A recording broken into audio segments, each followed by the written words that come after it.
The Association of American Medical Colleges is pleased to welcome you to this webinar, How to Begin and Continue the Anti-Racism Conversation at Your Institution. My name is Jennifer, and it's my pleasure to facilitate. I'd like to welcome everyone joining us today. Please note we are recording this call and it will be available online in 3 to 5 business days. We did mute all participant audio. If you need help, please email aamc@compartners.com. This presentation will last up to 90 minutes and does include time for question and answers. You may submit a question at any time using the Q&A button at the bottom of your screen. You may also use the chat box, and we do encourage you to chat with your fellow attendees there during the event as well. Please note that you may view and download any handouts from where you logged in today. And it's now my pleasure to introduce Dr. Adam Thompson Harvey. Welcome. Good evening. My name is Dr. Adam Thompson Harvey. I'm a rising chief resident in otolaryngology, head and neck surgery at the Medical College of Wisconsin. I serve as representative for the Society of University Otolaryngologists, Head and Neck Surgeons to the AAMC Organization for Resident Representatives. I also serve as a member of the Administrative Board. As a co-lead for the ORR work group on diversity, equity, and inclusion, I would like to welcome all watching live or via recording to the third and final part of a webinar series in collaboration with the AAMC Group on Diversity and Inclusion, focused on identifying and addressing structural and interpersonal expressions of racism that afflict healthcare collaboration. In the previous webinar in April, we discussed specific strategies to identify and manage microaggressions in medicine. For this evening's webinar, we are fortunate to have Dr. Bonnie Simpson Mason lead us through the steps to initiate or continue the momentum around race conversations at our respective institutions. It is also our hope that you will leave this webinar with well-defined strategies to propose anti-racism efforts and interventions in a way that's impactful and sustainable. At this time, I would like to introduce our moderator for the evening, Dr. Michelle Perkins. Dr. Perkins completed undergraduate education at Pennsylvania State University and her medical education at Sidney Kimmel Medical College at Thomas Jefferson University, where she graduated magna cum laude and was elected to the Alpha Omega Alpha Honors Medical Society. After recently graduating as chief resident this summer, she has joined the faculty at Duke University Hospital to begin her career as an academic hospitalist with a focus on medical education, especially in the areas of quality improvement and patient safety.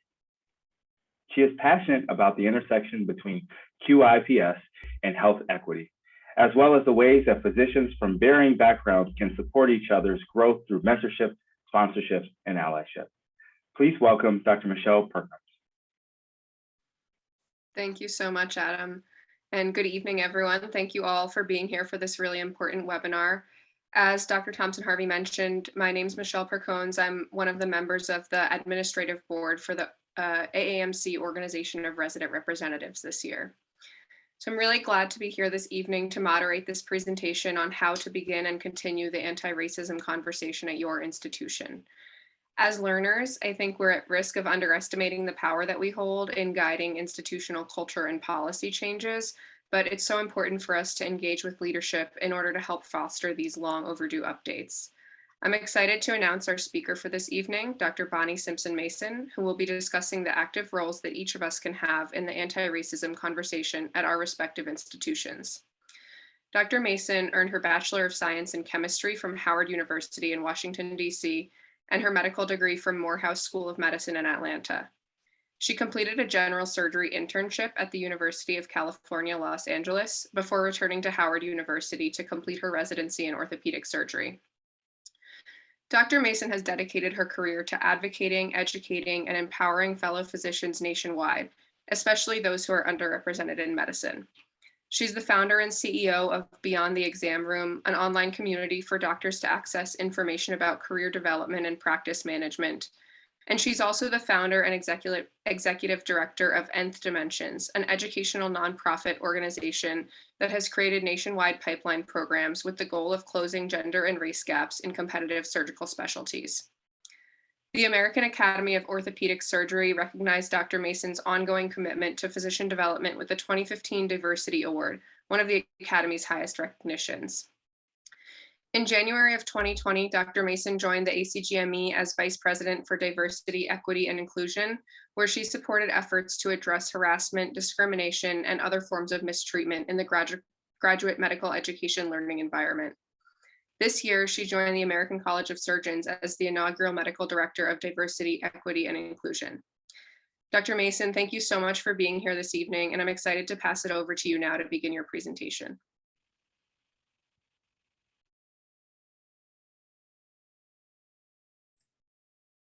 Oh, Dr. Simpson Mason, you are on mute. Oh. Now I'm ready. Thank you. Dr. Perkins, thank you so much for that introduction. I'd like to thank the Group on Diversity and Inclusion, as well as the Organization of Resident Representatives, for inviting me to give this really what I hope to be a practical, solutions-driven discussion on addressing racism in the clinical learning environment, how we can use our voice to make sure that we are, to your point, Dr. Perkins, affecting change where we can, when we can. We have to do it strategically, but I believe your generation, the generation of aspiring physicians who are either in training or moving into practice, you are the ones to drive and demand that change be meaningful and sustainable over time. So thank you so much for having me this evening. I will hope that, let's see, I'm going to share my screen now. And tonight, we are hoping that everyone will participate in a very meaningful way. We want this to be a two-way discussion. In no way do we want this to be just a one-sided interaction. A bidirectional approach will give us an opportunity to start using our voice, especially in this space where we get to acknowledge that some of these conversations around race, racism, and other forms of oppression can be a little challenging, can be stressful, and especially given the hierarchical and patriarchal approach to medical education in its just overall construct and infrastructure, it can be a little intimidating for us as juniors on the scale to use our voice. But once again, if we are able to garner the courage and the bravery needed to do so, I believe we can be successful together, because we, as more senior physicians and leadership in practice, we need you to hold us accountable.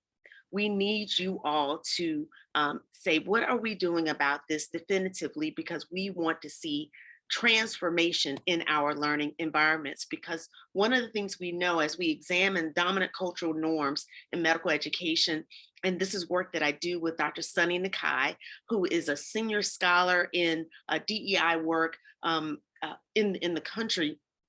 Right now, she's the Senior Associate Dean for DEI and Partnership at the California University of Science and Medicine. And she and I partner in bringing these a case-based approach to discussing the dominant culture that is one that supports and has been built on an infrastructure of oppression based on race, ethnicity, sexual orientation, gender identity, and other forms, and even based on abilities or disabilities. And we want to make sure that we recognize when these opportunities for using our voice arise.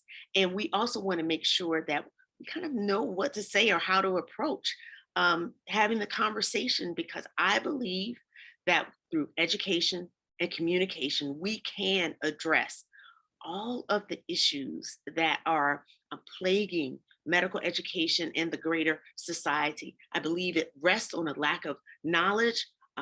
Sometimes we take an ahistorical approach to the work that we're doing. And that is, Dr. Kamara Jones, if you can look up any of her work on race and racism, and the different types of racism that exist. Dr. Kamara Jones, former president of the American Public Health Association, you can start by learning some of the key elements. And I know this particular group has done some work in this space already, but I want you to keep driving your education, because we are going to be able to then have very fruitful and meaningful conversations on the back end. And I have no conflicts of interest. So as Dr. Perkon said, I was in fact an intern at UCLA doing general surgery back in the day. I won't say how long ago this was, but having grown up in the South in the immediate post-civil rights era, I grew up in an all-Black environment. So we did not have significant issues when it came to racism, other than it was very clear in Atlanta at that time that if people were not interested in integrating, they just moved, right? So in my community, right there in Atlanta, right by the airport where my family still lives, I was in a predominantly Black environment. So I did not encounter issues of race or racism until I left Atlanta to actually start my internship at UCLA. It was really interesting because here I was the only Black female in my general surgery internship class. And I had a patient that I was rounding on, and I was on the urology service. And the patient, I walked in to pre-round on the patient that day, and the patient said, get out of here. I don't want you to see me. I don't want you to touch me. I don't want you to be my doctor. Well, that was new. So I did an about face. I went to my chief resident at the time, who was a urology chief. And I told him what happened. And he immediately, very calmly, walked back into the room with the patient and the entire team with me right there. And he said, patient, Dr. Simpson is a member of our healthcare team. She is excellent and she is here to care for you. And if you do not want to receive care from her, then you can go and receive care at another institution. That's using your voice as an ally, an upstander, but that's also modeling to our colleagues that every member of that team is important, irrespective, or maybe because of the multiplicities of identities that we bring to the table. So I was a woman, a Black woman in this space, clearly, I think one of 3 Black interns in the entire institution. And this chief resident, who was white, a male, and was Jewish, used his voice on my behalf. I remember that instance as clear as day. And this is decades later, how I appreciate how he used his voice to stand up against racism in that space. You will have the opportunity to do the same. And you get to decide when you use your voice. You will feel nervous. It will take some courage, but you have the opportunity to affect change in that way. So I went from UCLA to Howard University for my orthopedic surgery residency program. And I was only one of 2 women in the program. And when we're talking about, racism as a form of oppression, but then of course there's oppression when it comes to, gender. And like I said, the other forms of diversity, the other axes of diversity where differences can be marginalized. And in this space, race was not the issue, but gender certainly was the issue, where I had to learn how to become a member of the boys club. And there I am right in the center, rocking the maxi skirt before they were in, right, ahead of my time. And anyway, so, once again, the men in the space, or I should say leaders, the leaders in the space had a choice about how we were going to build a culture of one that was psychologically safe, physically safe, academically enriching. And my chairman, my chairman at Howard, during every orientation day, first day where all of the residents and the faculty are in one space, coming on board starting July 1. My first day of residency as a PGY2, one of the things that Dr. Richard Grant, who was actually he was the first African-American president of the American Board of Orthopedic Surgery, who's my chair at the time. And he says to the entire group of residents and faculty, we have women in this program. We always value having women in this program. We will always have women in this program.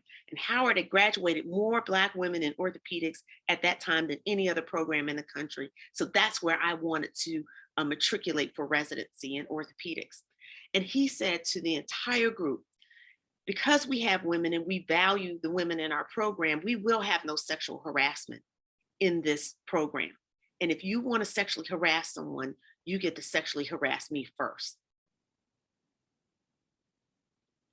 Wow. How is that for creating a culture of safety, for using our voice to shape the environment, to imbue a sense of security for the women residents in the space, and to really set boundaries for the men in that space? And instantly I knew there was one less thing I had to worry about in becoming an orthopedic surgeon, because the leadership in our space, the leader declared that this was going to be a safe space for women to matriculate.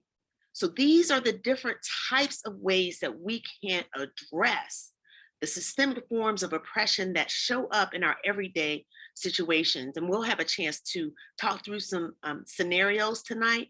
And these are the things that I share with my students.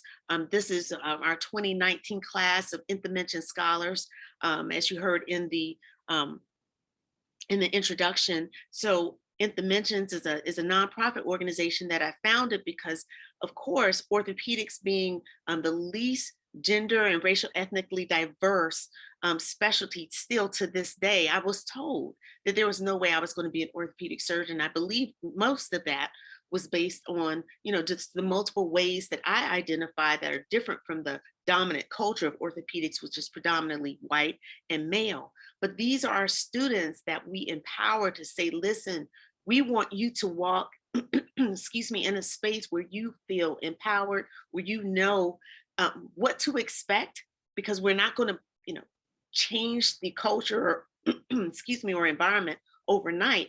But what we will do is make sure that you're surrounded with a community of people who support you. And you as residents, your colleagues who are the first, the only, or different in your space need your support.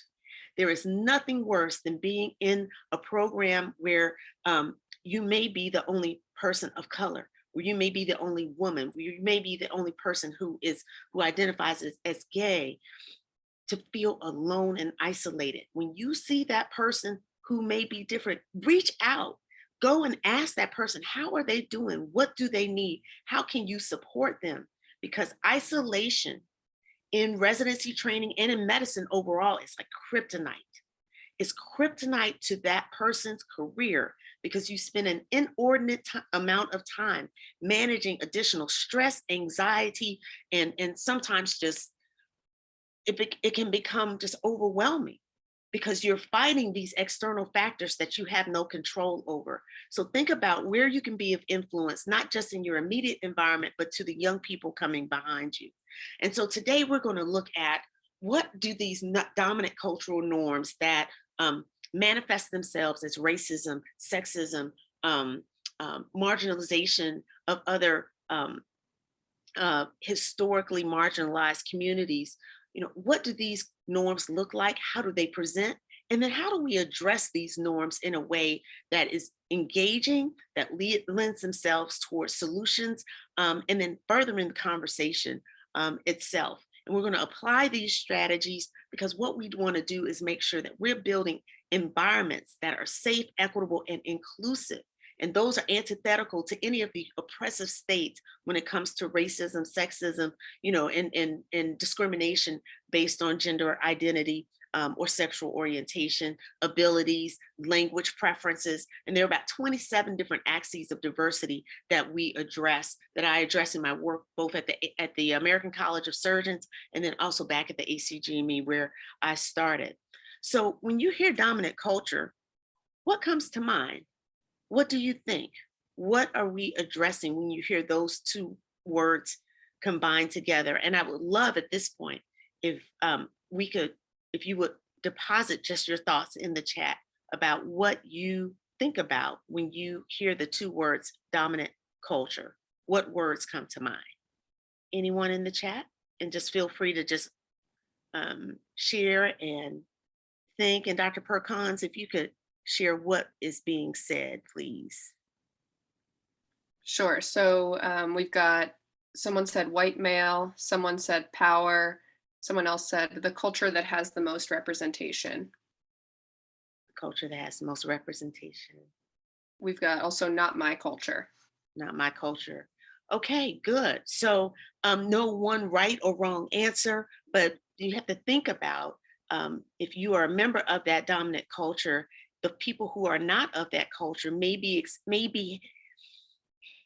have a different lived experience than you. Just at the very minimum, can we think about the alternate interactions, experiences, and encounters that that person may have if they're not part of the dominant culture? And so we know that culture outlives strategy, and it eats strategy for breakfast. It's the blueprints and the builders, it's in the walls, it's in this structure of every system and environment that we work in and around. So as if you're in thinking about the room that you're in right now, and Dr. Nakai loves to give this analogy, the culture really is comprised of, the walls, but it's everything behind the drywall. It's the insulation, it's the electrical work, it's the plumbing, it's the studs, right? So everything, even though you did not build that structure, we are all operating within that same environment. And because of the way our our our country, our medical environment, our healthcare system was built, it was built on these structures that do uphold some of these systems of oppression, just inherently to the system. Whether we contributed to it or not is up to us. But it's how we communicate and relate.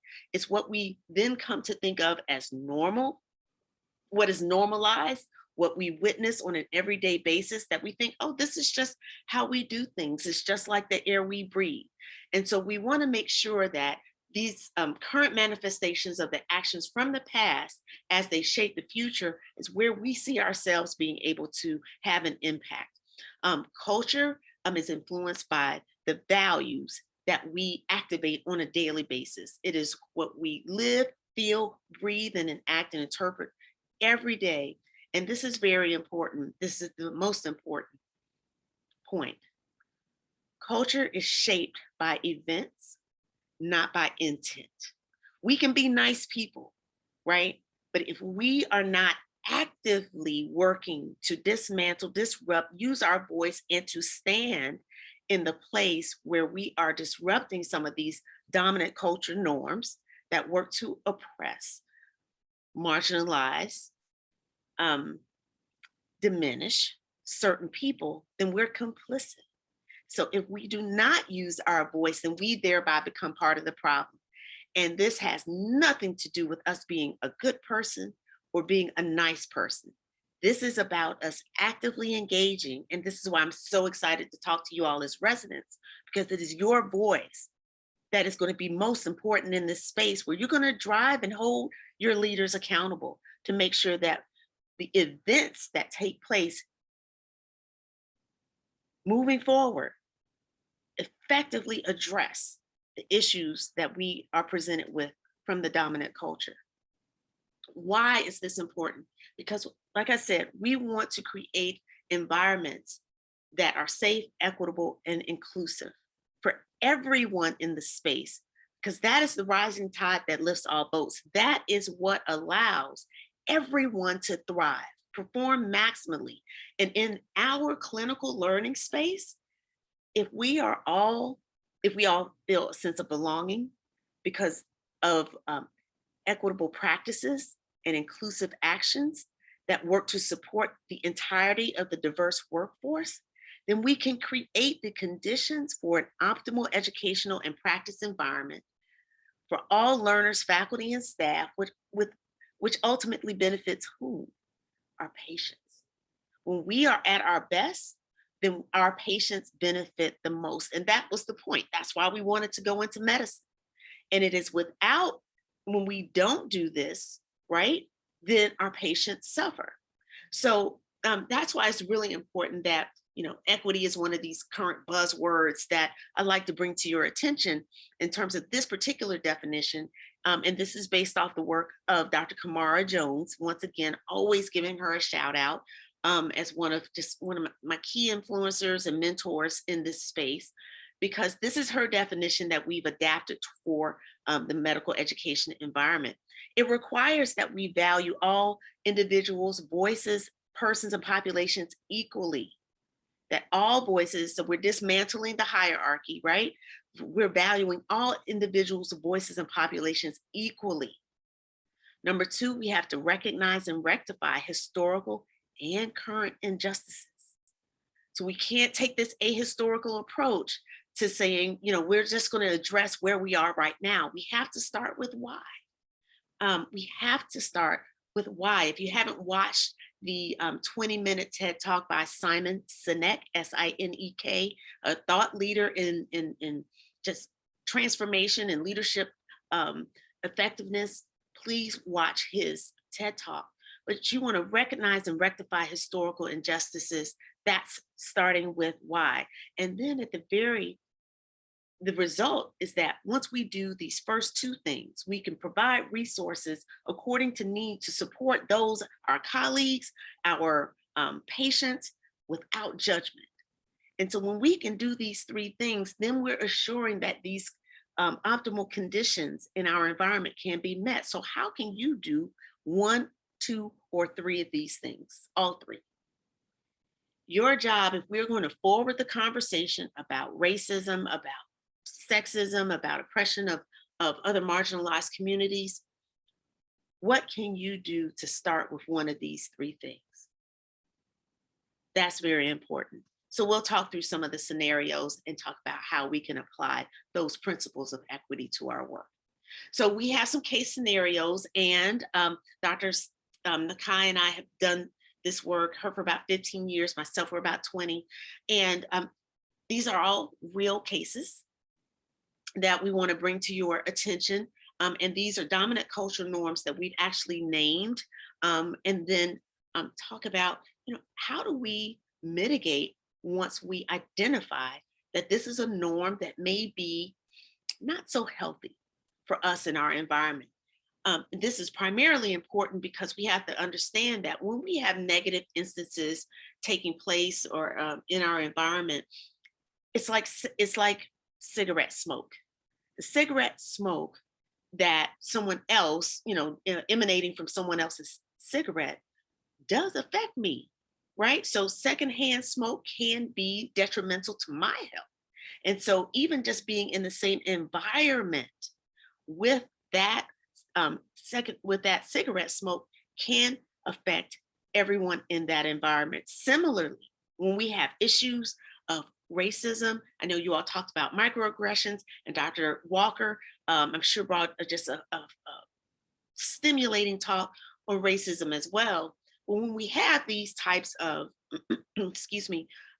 negative events happening in our environment, it's not just involving maybe the two people that are engaged in the situation. It has a detrimental effect on everyone who's witnessed it, everyone who has to then decide whether they're going to say something or not, whether you internalize the trauma that you just witnessed, it does affect you as well. And so we get a chance to discuss some of these things. All right, so let's get into our cases. And once we get to a discussion question, please fill in the chat the way you have before. So this will be great. All righty. So our first case, and if you have experienced any of these real situations that we're describing, if you'd like to share, this is what we hope to be a safe space container where we can share some of our thoughts and our feelings and experiences as well. Okay, so here's the case of on-time notes. A resident performs heroically during a complex patient procedure. It was extremely stressful. Certainly the patient could have passed, but did not. Because of the urgency of the situation, it was helter-skelter in that room. The resident failed to complete their note at that time. The attending, however, decides to write that resident up for failing to document on time and for poor documentation.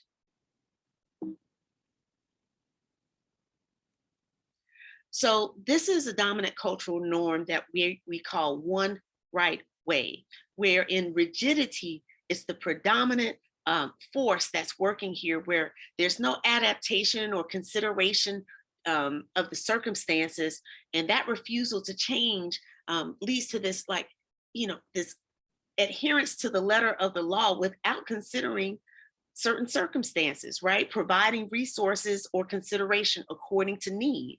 That was one of our equity principles. So it's tethering to the letter of the law rather than to the intent of it. And then also, many times, especially with the evolution of how electronic health records have have now work and pervade our clinical environment, sometimes when we have outdated or antiquated policies that don't take into account some of the additional burden that documenting electronically can put into place, then it really ties us down to being and imbuing the flexibility that we need in order to build these safe, equitable, and inclusive learning environments. Sometimes our leadership says, we've always done it this way. We don't want to and we won't revisit the policy. That is, as soon as you hear we've always done it that way, that is a key, that is a clue and a key opportunity for change to be addressed in that particular space. And when someone fails to respond to an unexpected or a new situation by adhering to what we've always done, then you're observing a dominant cultural norm. You're observing this rigidity and this one right way of doing things, excuse me. So what we want to do is learn to adapt willingly, and make sure that we're recognizing that at that point, we may need something new, a new solution, a flexibility. We want to consider, why a policy was put in place in the first place, and do we need to alter some of the prongs of that policy as it affects new practice situations and opportunities. If we see instance of there's only one right way to do this, who's being hurt here? Who's being excluded? Who might not be getting the benefit of the doubt in that situation? And is one person being treated or experiencing a disparate or different response or consequence than someone else? We want to be able in the future to be able to plan for responses to new or uncomfortable situations. And those are conversations that you can bring to the table as a resident to say, hey, this may not have happened before, but we want to make sure that we want to address how we can integrate solutions in our policies and practices. So the first thing we get to do is name rigidity when it shows up. So naming, calling out, using our voice is one of the key ways to address and to continue the conversation around issues of oppression in medical education. We want to create bylaws and practices, once again, that allow for flexibility and adaptability. Now, I'm going to tell you this. Many of your senior attendings aren't used to being flexible, and maybe you know that already. But once again, that's where you can come in and introduce the concepts and say, can we build in some core values and some guiding principles versus always adhering to the rules, because we're noticing instances come up that where we need to have some flexibility. We want to ensure that the team has autonomy and authority to adapt. And then you want to make sure you have a response plan for new situations. Identifying new situations for you and your residents, your co-residents, can be one of the key opportunities that you can take to build in flexibility when it comes into your space. This is flexibility in order to achieve equity, not to diminish or undermine excellence. This is to achieve equity, which is necessary for excellence. So have you experienced some examples of rigidity? Have you witnessed any examples of rigidity? This ring a bell for you at all? And if so, maybe even how did you respond? Or how did it make you feel when you witnessed rigidity in your space? And I'm glad to see that we have quite a few people on the call. So anyone experience rigidity? It has to be this way or no way at all in your residency. Might take a couple seconds to type it in. Anyone? Takers? Okay, well, we have more opportunities for you to weigh in. All right. Well, so now when it comes to starting a diversity committee, we want to start a diversity committee in our department. Oh, we got a couple answers. Let's see. Dr. Percon. So the first one said with some procedures that are performed, and then somebody else mentioned that their husband had numerous conferences scheduled, as well as a death in the family that did not align with the program's vacation policy. So he had less vacation than was typical for the residents. Certainly with COVID, thank you for weighing in, everyone. Certainly with COVID, most of our programs had to figure out how to become more flexible right away, especially with many residents being having family members that succumb to COVID, especially for Black and Brown residents across the country. And many of our program directors had not, and chairs had not recognized that many of our residents might be experiencing a significant amount of loss within their families, having to attend additional, doctor's appointments or funerals or answer questions on behalf of their family, which, caused a little bit of conflict for some residents across the country. So we had a chance to build in that flexibility within our departmental leadership as well. All right, so here's another case. So our department wants to start a diversity committee to tackle bias, discrimination within the department. But the leadership doesn't really believe that there's a problem, and they see this as, kind of just stirring the pot, making trouble, creating conflict where they don't really see the need for one. Well, once the diversity committee finally gets started and presents some next steps, the leadership says, well, look, we did this because the dean told us we had to do it. But now that you've got a committee, that should be enough. Now you want, resource allocation, you want some action, and, it's just, no, it's just too much. So Dr. Nakai and I call this power hoarding. This is where you may have some performative actions, as in this diversity committee was developed, but they really weren't given any power. So sometimes we have these structures around where we don't want to share power within our hierarchy. Power is seen as fixed or limited among its members, and those with power sometimes are threatened when and take it personally when others propose changes. Certainly people in leadership don't necessarily see themselves as power hoarding or that they feel threatened, but sometimes they respond, defensively. Many times our organizations, our leaders don't necessarily have a leadership succession plan in place. And that's another sign where where we can say, what, we want to make sure that the power is distributed over time to provide opportunities to everyone within a department to be a leader, to set up new committees, to provide some, solutions in this space. And then sometimes when we do use our voice in these situations, the individuals asking for change are perceived as emotional, inexperienced, ill-informed, and they're told to, pipe down, or there may be some negative consequences to using our voice. But when one or more of us uses our voice, then that's the way we can start to facilitate change. Certainly when we are using our voice on our own, then that can be more challenging. But this is why we want to empower everyone to feel, with the tools and understanding how to start having a conversation in order to dismantle some of these norms. So when it comes to power hoarding, one of the things we want to do is ask that there are opportunities for engagement and exchange of ideas and change making amongst the team. Maybe in your CCC committee or your education committee, that the chief resident who's present can ask for new ideas, and once a quarter, new ideas can be brought to the table to address current issues. We have to provide opportunities for anonymous feedback.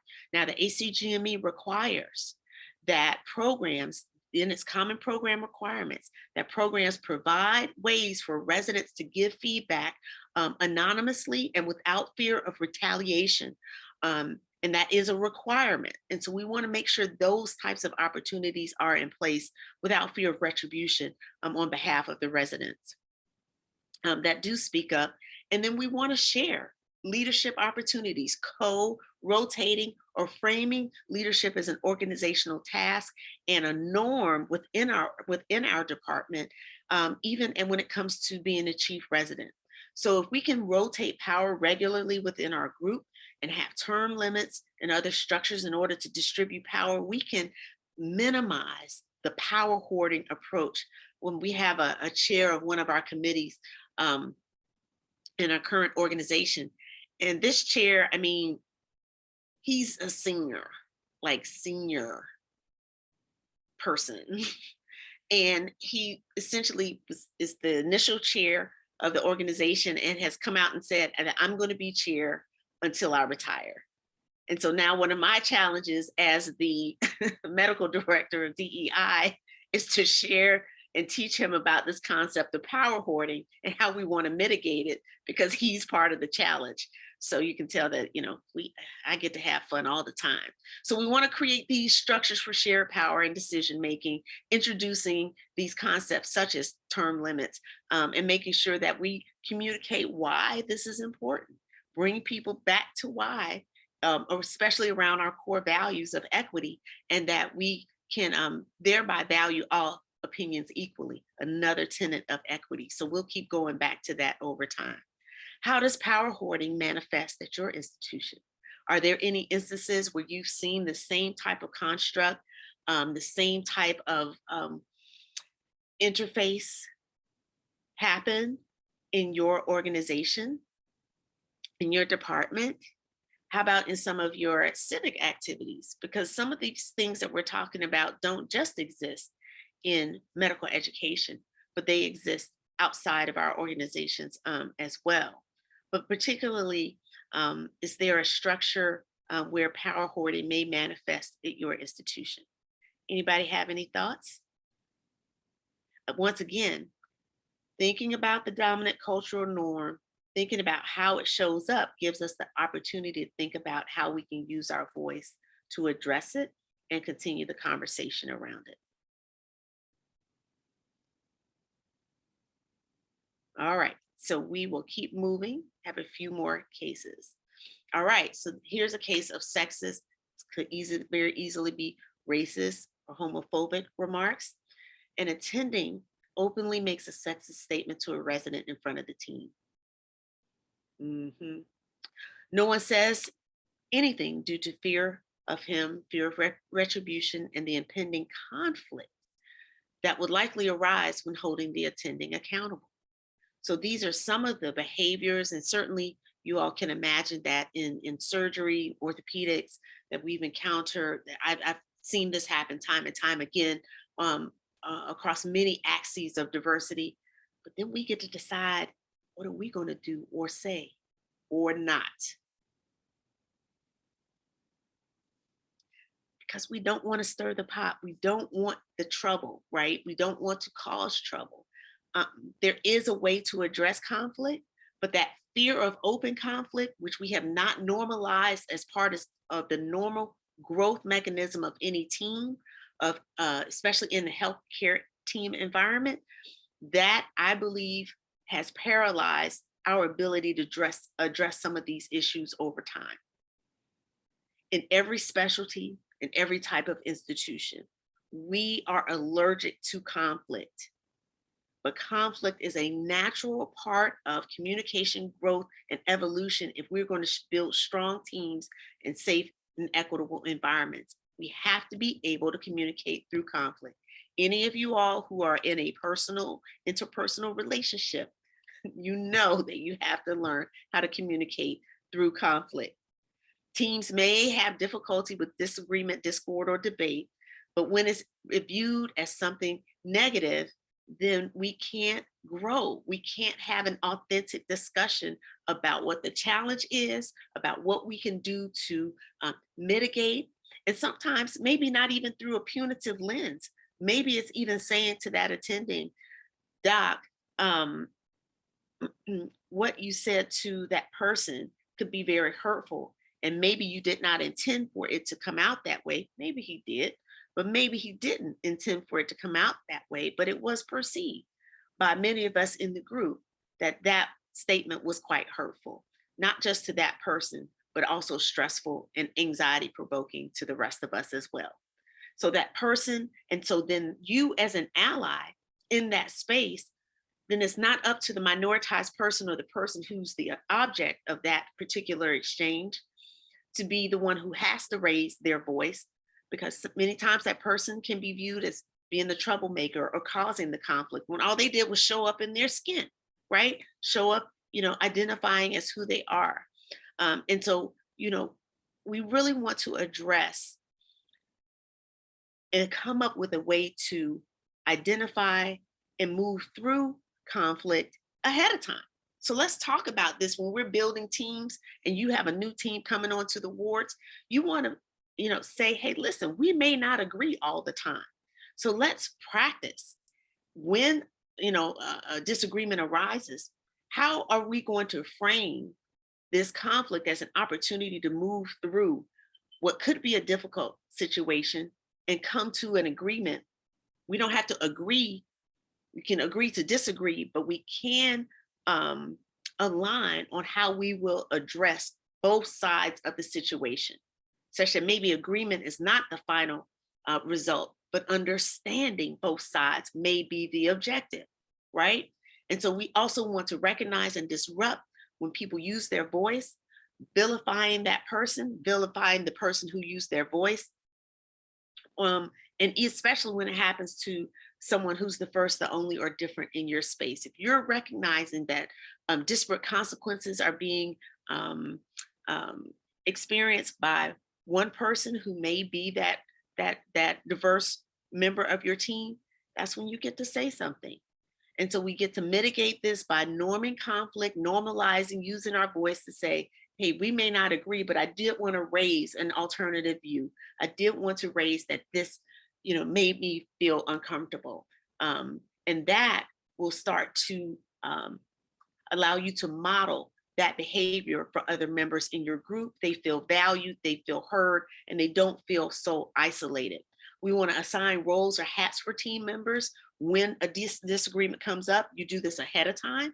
Say, hey, when we have a disagreement, you will be the moderator. You take the pro side, you take the con side, or you take side A, side B, so that we can then engage in a healthy conflict and conversation, and being mindful of the cause of the conflict and the messenger, once again, not vilifying the messenger, but also affirming brave, courageous conversations, which are necessary if we are going to address, some of these oppressive states, which are based in conflict, and what I also believe is based in a lack of understanding and education.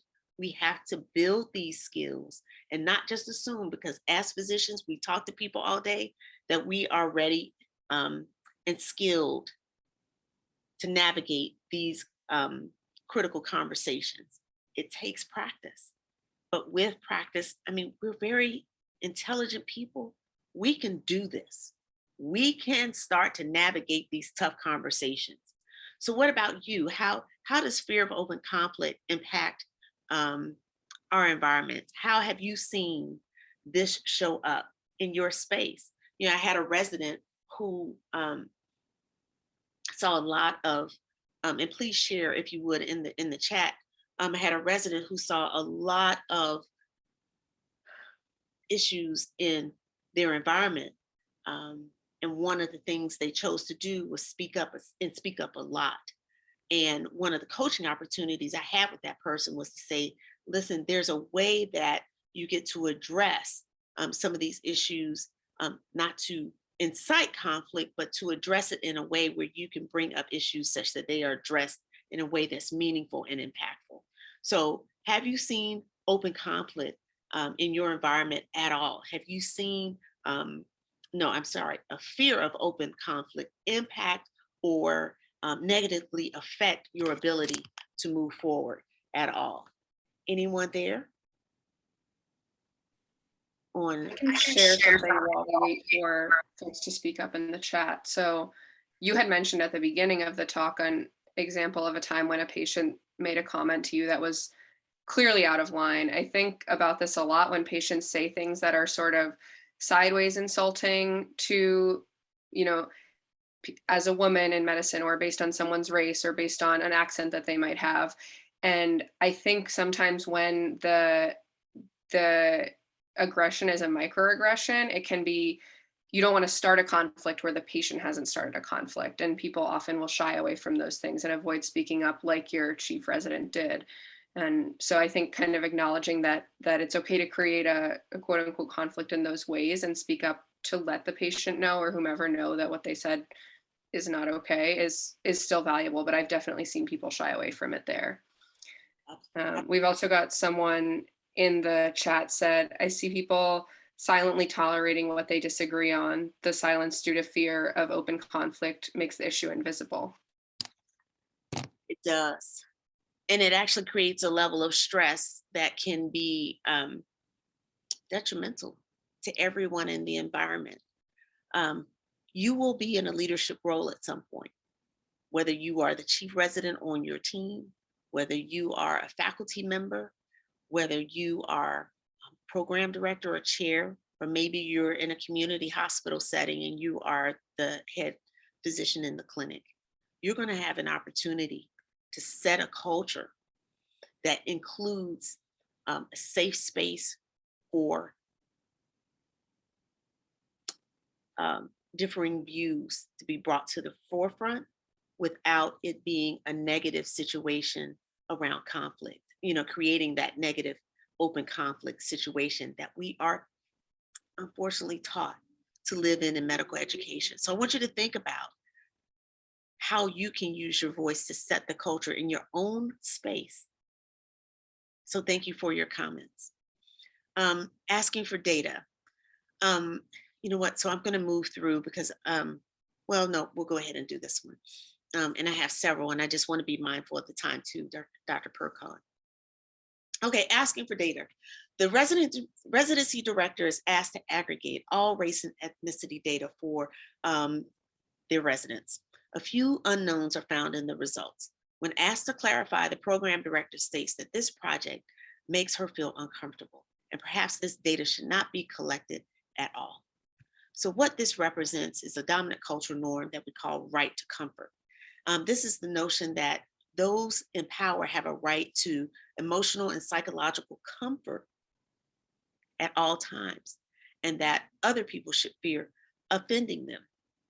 This moves us into a space, and this is why I really want to congratulate and say that I appreciate everyone coming to this webinar tonight, because this is in fact one of the conversations that makes us uncomfortable, that we don't want to sit in a discussion of where we use, where we talk about race, racism, sexism, other forms of oppression. Even using the terminology can make us feel uncomfortable.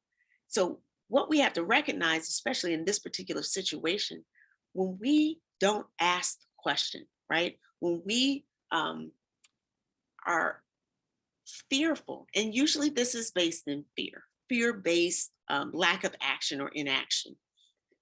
What we have to recognize is that if I refuse to become uncomfortable, right? Or if I choose to remain in my comfort zone, it's at the expense of someone else's discomfort, period. If I get to remain comfortable, that means someone else has no choice but to remain uncomfortable. So we, in moving through this discussion about racism, about addressing these, using these hard conversations, what it does is it more equitably distributes the discomfort, because we all have to be part of the solution.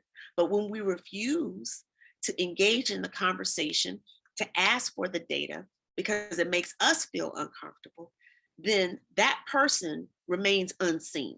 So if this program director did not want to ask race and ethnicity for their residents, then those residents don't get a chance to identify and be identified and counted in the demographics of that organization. And thereby that person is not being valued equally. Back to our equity definition again, all right?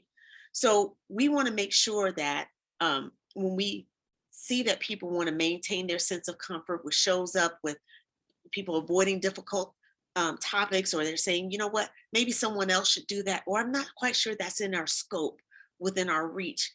Sometimes we all just get along, or I don't see color.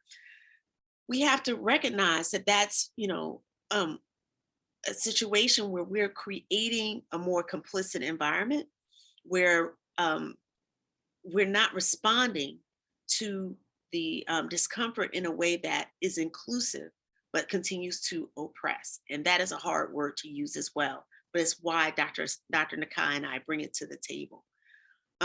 If you or we are in a space where we're never uncomfortable, then we get to ask why, especially when we know that we have so many inequities that continue to be perpetuated throughout medicine, in medical education, the delivery and access of care, where the resulting disparities are resulting in death.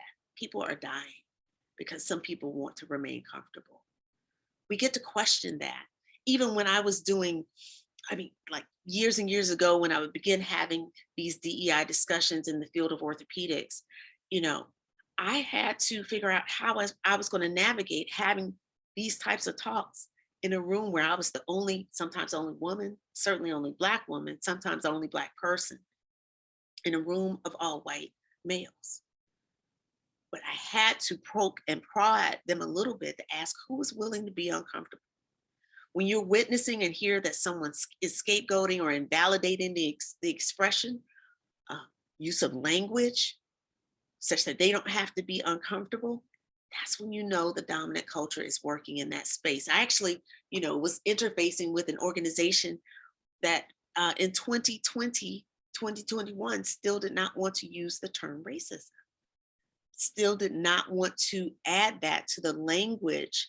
And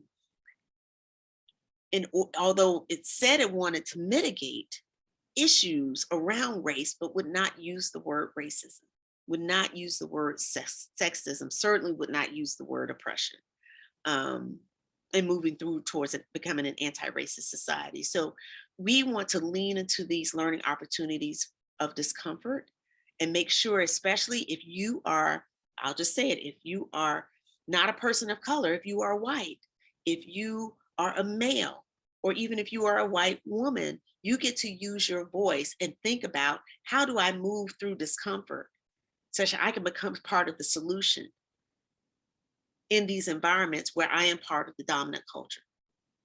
All right, so we're going to name this right to comfort out loud, and we're going to present it in discussions and say that we have to be uncomfortable if we are going to affect change in this space. This is another aspect of what you can build into your team culture as you move forward, where discomfort, say it's actually okay if you feel uncomfortable right now.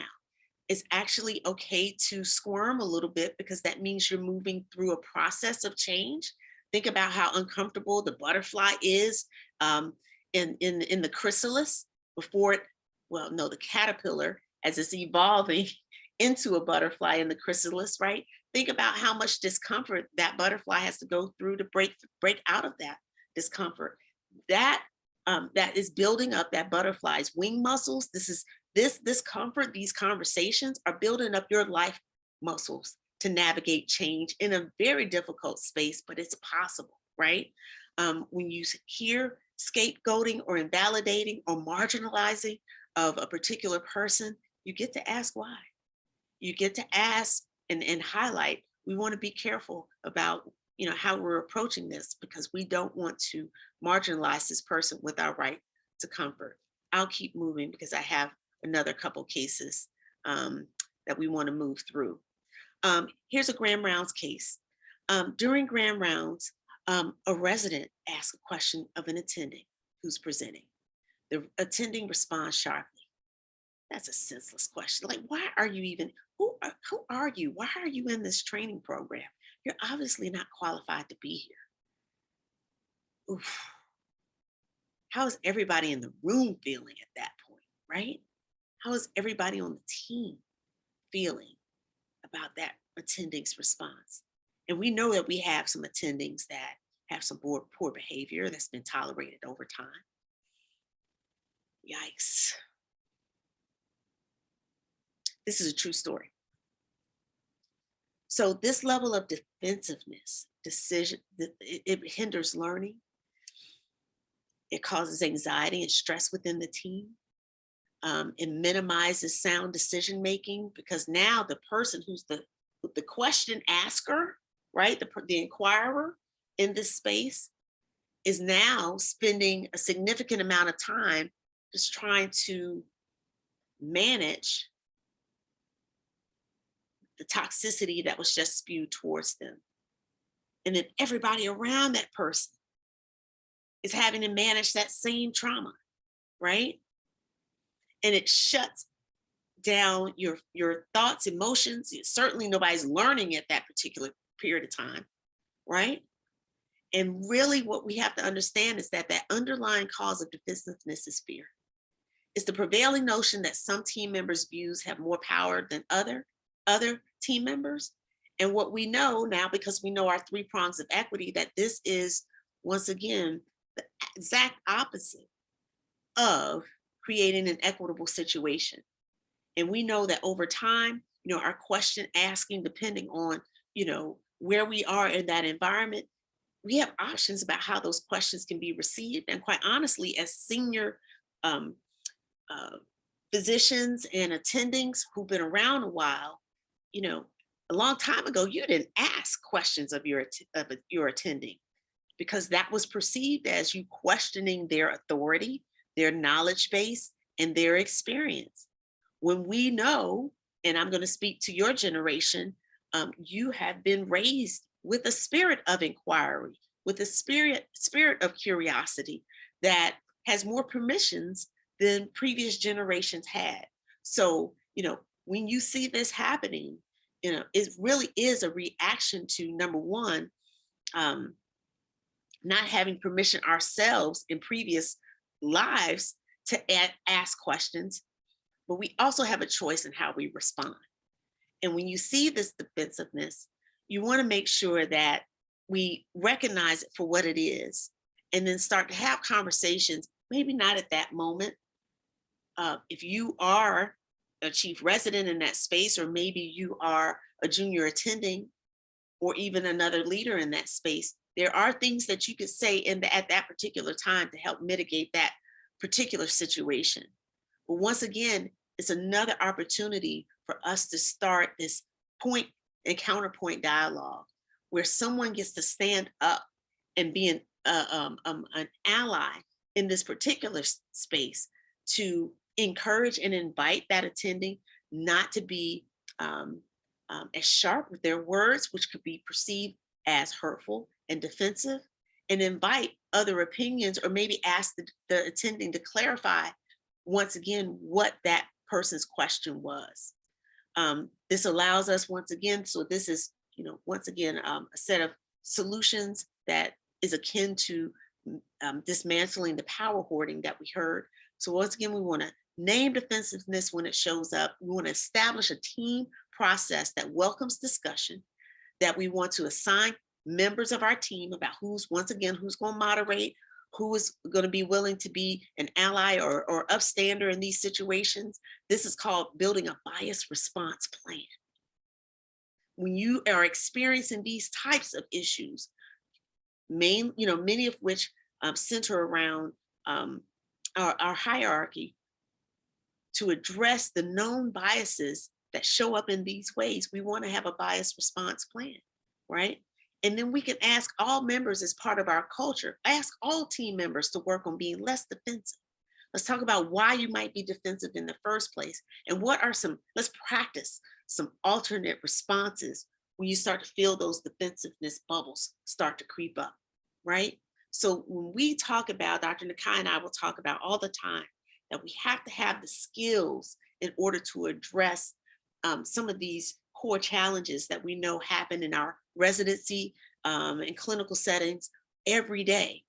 This is the type of training, these are the types of skills that we want everybody to begin acquiring. Happy to, come back and do some skills building and training with some of the tools that we have, such that you all can use your voice in a way that is constructive, that is inviting, and that is engaging and moving the entire team towards being better, right? Not just saying, okay, well, we're going to have bias response training or implicit bias training, and that's it. That's not this, right? That's not actually leading us towards how do we have the conversations that will mitigate the bias when it shows up? How do we have and move through difficult situations in this space? Okay. So what are some of the impacts of defensiveness when it comes to our leadership, clinical, and teaching environments? So this is going to be really important for you all to kind of think about for a second. If defensiveness shows up in your space, how does that negatively impact the environments that you're in? Have you seen some instances of defensiveness? And if so, how does that impact the environment and the culture that we live in, that we work in, that we see patients in? So once again, it is important for us to be able to say, listen, if it's happening in our environment, it's affecting everyone in that space, from us as physicians to the entire healthcare team, all the way over to how we are able to show up for our patients. If we are in a toxic environment that is full of defensiveness, that shuts down learning, then we can't, and many times it has been proven, and I forget the person's work that I want to quote, but we know that it affects clinical decision making, which thereby means now my patient is negatively being impacted by the environment that might be replete with defensiveness. So any thoughts on how defensiveness impacts the environment that you are in at all?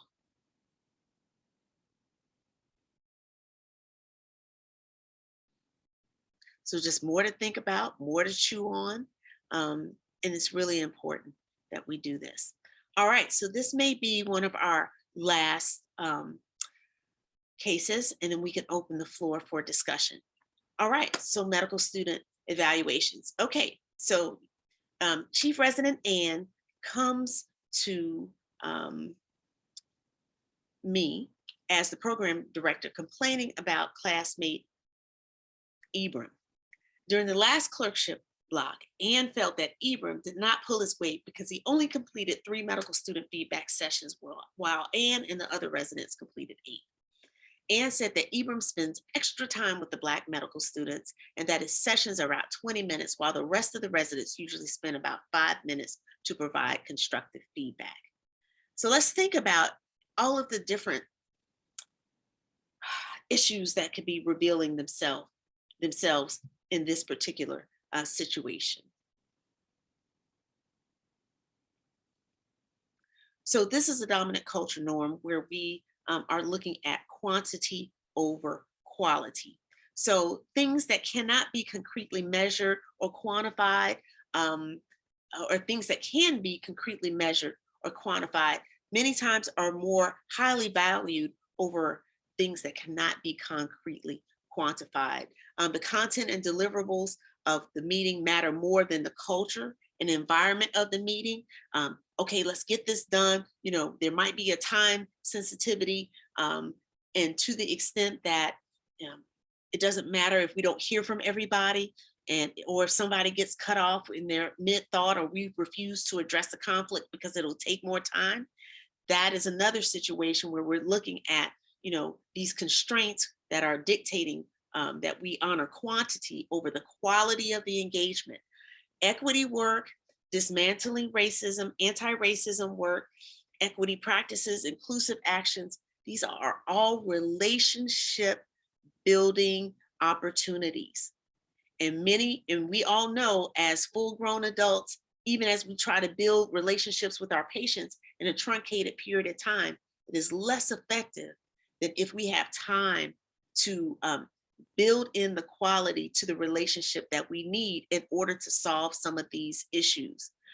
Many times in this situation, a team or committee is focused on productivity the number of medical students evaluations that were completed in this case versus versus the fact that maybe Ibram was spending 20 minutes to help make sure that those Black medical students were receiving the additional resources they may need in terms of psychological support, in terms of a pep talk in that particular on that particular rotation.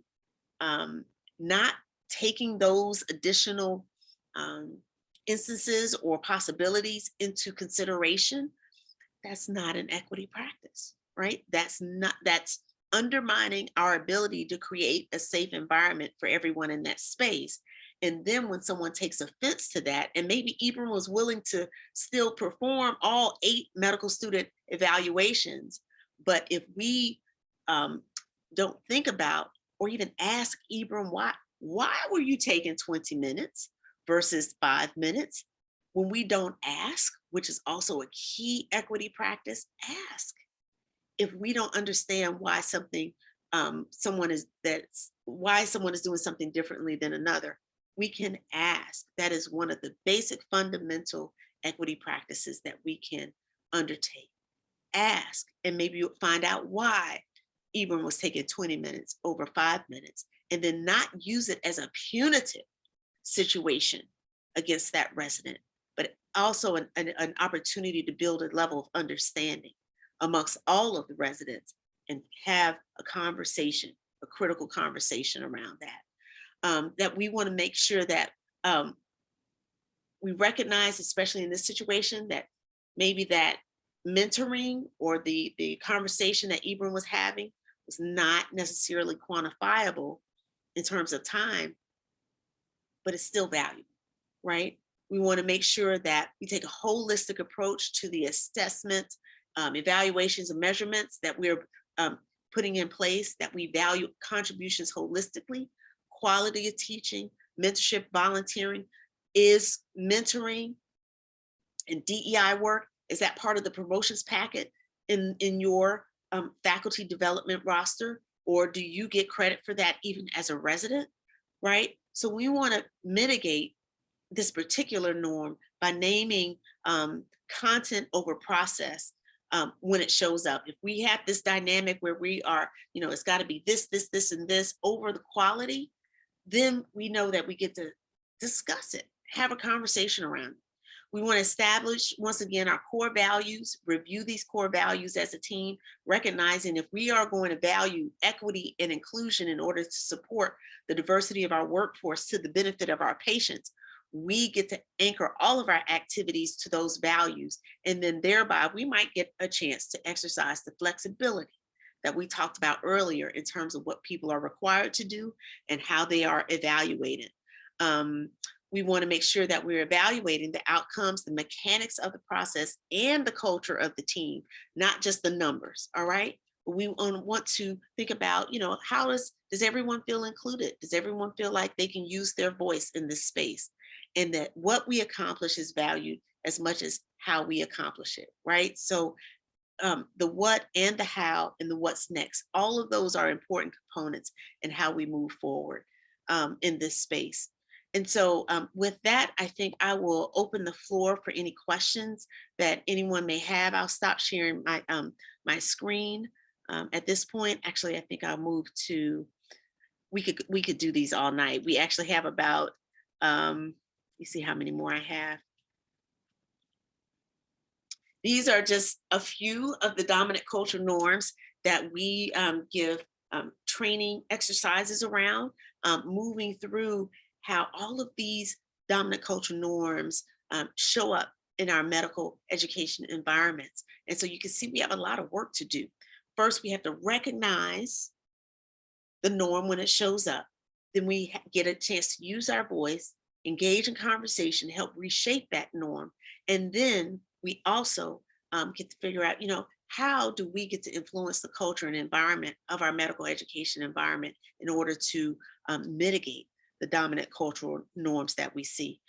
Here is my, that's my old email address. So I'm actually bmason@facs.org, facs.org, as well as Dr. Nakai's work. And really, I just want to take a chance, the opportunity to thank everyone for having me this evening, and I will turn it back over to Dr. Over to Jennifer. Oh, that's okay. I'm just going to jump in real quick just to, let everyone know it is time for Q&A. So please start sending your questions in if you have them. I think we've already had a few come in. So Dr. Perkins, I'll turn it right over to you. Great, thank you. And thanks so much, Dr. Simpson Mason, for that great talk. The first question that came in through the Q&A is, can you speak about approaches that you may be aware of that were not well received when trying to introduce an anti-racism conversation?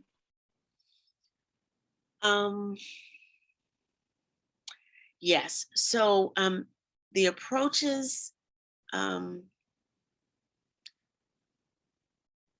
aren't strategic, right? If we sometimes when we would just want to go in and we want to start at the solutions end of, we want to become anti-racist and we want to do this, right? We want to, require that everyone goes through anti-racism training. We want to make a change right now, versus even providing an opportunity for conversation and discussion up front. Those conversations go less well. When we mandate without the opportunity to hear all voices and opinions, whether we agree with them or not, if we don't start with that first prong of equity, we're not going to get as much buy-in as we could once we make some decisions about how collectively we can move towards becoming an anti-racist organization. Everyone's not going to agree on moving forward in that direction anyway, but our best bet is to create environments where we can have open discussion, invite people to the table, share their thoughts, their fears, us bringing that why to the table, looking at the history, looking at some examples of some solutions as to how and why this could work effectively. That's how we can be effective. That's how we can be strategic and effective. Sometimes when we go just straight over to solutions and we don't take the time to hear the voices and get buy-in of the people in our community, that's when those types of things aren't sustainable, and you start getting a lot of pushback. And so instead of being able to move towards integrating and improving the culture, you spend a lot of time counteracting that negativity. Great, thank you. And I see a question in the chat from Dr. Thompson Harvey. I also saw him pop onto camera. I'm not sure if you want to ask that one yourself, Adam, or if you'd like me to ask it.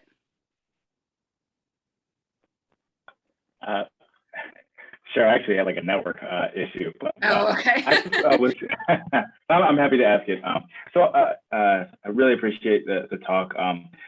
In terms of the minority tax, and I'm not sure if everyone may know, but essentially the enormous amount of time and efforts that underrepresented minorities or minoritized communities take on to further DEI efforts, and it takes time away from other things. When you look at that and you look at trying to mitigate, all these different anti-racist or old boys club traditions, how do you kind of go around the minority tax, or I guess like defer it? What are some of the solutions that have worked for you over the years? So, and thank you for that question, because it's a very real situation where the one or two people who identify maybe as a person of color, or the women in your group, or someone who is otherwise minoritized, essentially they're saddled with moving the needle of DEI in your particular institution. One of the things we have to do in the way you get around what Dr. Nakai and I call a majority subsidy. So that person who identifies as the minoritized individual, instead of them taking on the additional burden, we call that, we refer to them as subsidizing the work that we need the majority of people in that space to do, which is why we want people who identify as part of the dominant culture in that space to recognize how everyone has to be a part of this solution. strategy and process over time, that this cannot rest on the shoulders of the one or two people who are minoritized within an organization, group, or department, because that person is going to get burned out. These things kind of cut as a double-edged sword. So you as a leader, as part of the dominant culture, has to say, you know what, number one, this person cannot do this work by themselves. So to the point that the ORR has a DEI committee, there has to be a committee with co-leaders who are willing to share the work. There should be protected time as allocated for the people doing the DEI work to do that work, and then they need resources. So they need a team. They also need a budget such that they can bring in consultants. We can bring in programming, that we can create new solutions and innovate in a space that allows us to not be dinged when it comes to our productivity, our RVUs, or not be penalized in a punitive way for doing the work that the organization says it wants to do, right? It takes time, energy, and resources, but if that person is going to further be marginalized and penalized, then we're not going to be affected in the DEI strategy that we're trying to implement. And then B, that person is just going to burn out, and or some of the key people that you want to do the work won't step up or volunteer to do the work. So I speak with leadership all the time, and taking that strategic approach to making sure that our institutions are ready, that we aren't overly burdening the one or the few within an organization. And I just tweeted this out, I believe it was last week, about needing accountability in the space to make sure that we aren't just naming a chair of DEI and not providing that person with a team or a budget in order to carry out the activities, protected time, and buy out some of their clinical time as well in order to do the work. So there are some key metrics and some key performance indicators that we can use to help build out an infrastructure that will further a DEI agenda and strategy effectively without overburdening or taxing the one or the few who are doing the work in that space. Everyone is part of this solution. By being willing to step into and through discomfort, we can actually reach those opportunities that we have right now to start becoming those anti-racist organizations that we seek to be. Thank you. Another question is, you talked about some of the pitfalls like rigidity and power hoarding. How do you find the balance between those things while also keeping, some organizational and leadership structure as a leader? Like you said, it's wrong to view all new opinions as inexperienced, but some of them actually are. So how do you find that balance? I think we get to talk about them, right? So when we normalize having those discussions, once again, going back and asking why, what's the basis of your question? Why, what's the origin, or what are you thinking? Tell me more. I'm curious about the question that you posed. Can you give me a little bit more context behind your question? Some of them are inexperienced questions, and, and then as leaders, we get a chance to figure out and exercise our life muscle in delving deeper into creating a conversation with that person. Whereas, we're used to seeing people just shut folks down. So it is our, and you all can model this for the more senior people in your organization as well. We watch, we listen, and I love having residents around because I want to learn more, right? And that's what you want to hear from your leaders as well, that they are willing to learn, adjust, become uncomfortable, adapt, such that we can hear your voice.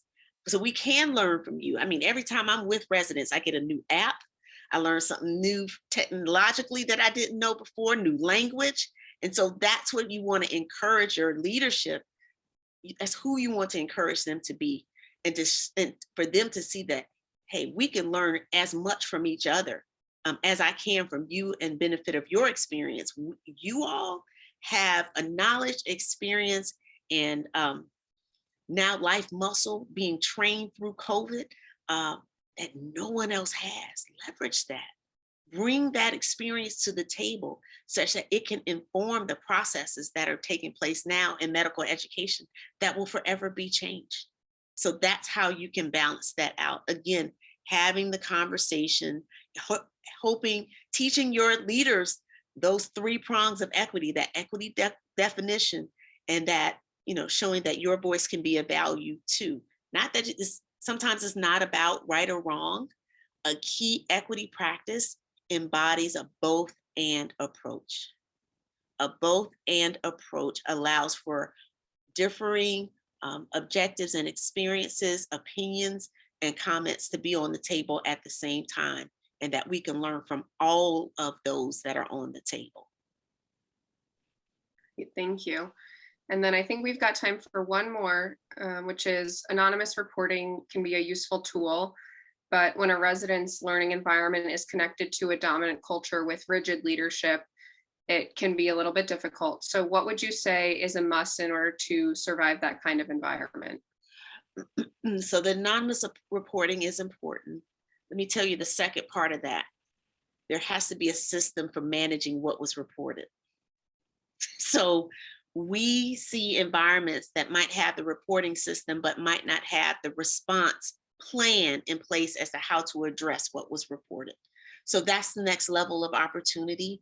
It is important for those residents who recognize they're in an environment where people are rigid, people are, essentially toxic, defensive. What are all of the avenues in place for you to report? There could be a reporting mechanism. It should be through GME, through HR, not just through your specialty, through your residency training program. So those are the different avenues, because sometimes, and let me tell you what's important, this is a quantity and a quality issue.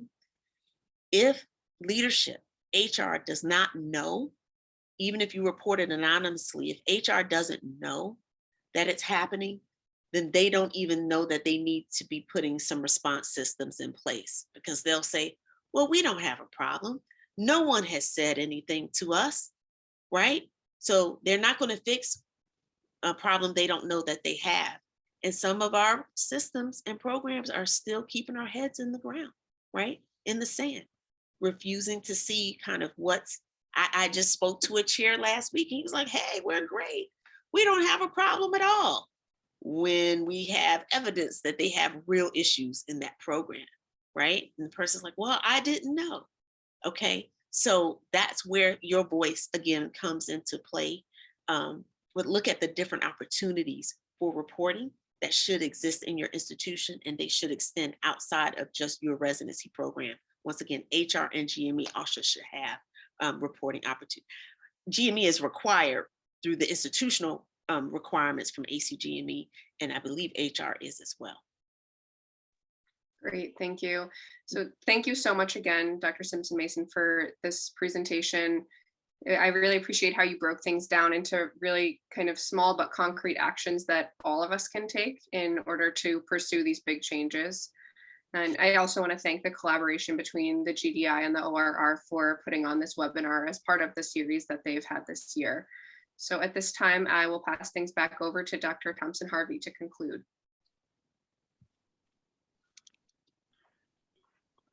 Thanks again, Dr. Simpson Mason. That was amazing. I know for myself, all of the strategies that you've mentioned, the stories that you mentioned, they really resonate. I really think that, as they say, if you can diagnose it, you can treat it. And so you've definitely diagnosed a lot of things that we've all identified, but said, I don't really know how to explain this to anyone, what's it called? And so you were able to do that tonight, and then allow us to really go to, our peers, again, as a rising chief resident. Now I can actually institute some of these things because I've been affected by them and have said, well, what can I do? But now we know that there's something to do. And so I hope everyone that's watching this, again, live or recorded, can really resonate and truly, be an agent for change. So at this time, we'll wrap up things. I would like to First and foremost, thank Eric Wilkerson. He's the AAMC staff for the ORR for directing and supporting us.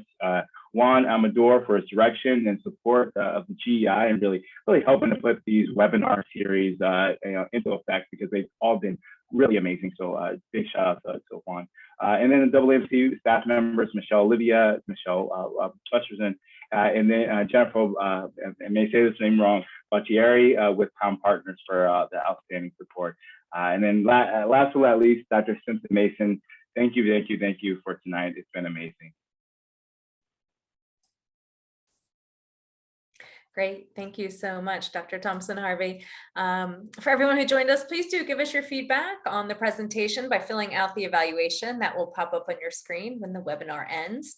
We did record the session and we'll make it available soon. You may access the recorded archive by using the same login information you used to join this evening, and you'll also receive a follow-up email with a link to that recording. On behalf of the Association of American Medical Colleges, thank you for joining us. Have a wonderful evening.